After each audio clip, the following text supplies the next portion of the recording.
జగన్మోహన్ రెడ్డి గారి పర్యటనను అడ్డుకునేదానికి చాలా తీవ్రమైన ప్రయత్నాలు జరిగాయి. ఎన్ని చేసినప్పటికీ, ఎంత బారిగేట్లు పెట్టినప్పటికీ, జనాలైతే తండోపతండాలుగా జగన్మోహన్ రెడ్డిని చూడడానికి వెల్లువెత్తారని చెప్పుకోవాలి. ఒక రకంగా భయంకరమైన వాతావరణం కూడా నెలకొనిందని చెప్పుకోవాలి. మనం చూస్తున్నాం, ఎక్కడ చూసినా కూడా పొద్దున్నుంచి చాలా వైరల్ అయిపోతున్న వీడియోలు కూడా. అంటే ఎక్కడైనా బారిగేట్లు పెట్టినట్టయితే అక్కడి నుంచి పొలాలలోంచి కూడా దారులు పెట్టి పొలాల నుంచి కూడా పరిగెట్టితే వాళ్ళు పరిగెడుతున్నారు. బైకుల ద్వారా బైకులు వస్తున్నారు.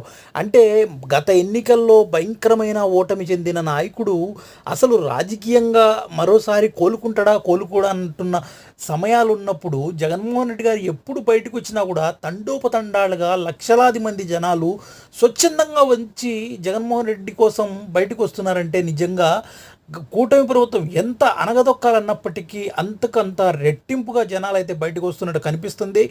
జగన్మోహన్ రెడ్డి గారి పర్యటనను ఒక రకంగా చెప్పాలంటే కూడా కూటమి ప్రభుత్వమే సూపర్ సక్సెస్గా తీర్చిదిద్దిందని చెప్పుకోవాలి. ఎందుకంటే ఒక రకంగా మనం చూస్తున్నాం, ఆయన నిన్న పర్యటనను ఎలాగైనా ఆపాలని వాళ్ళ ప్రయత్నం విఫలమైందని చెప్పుకోవాలి.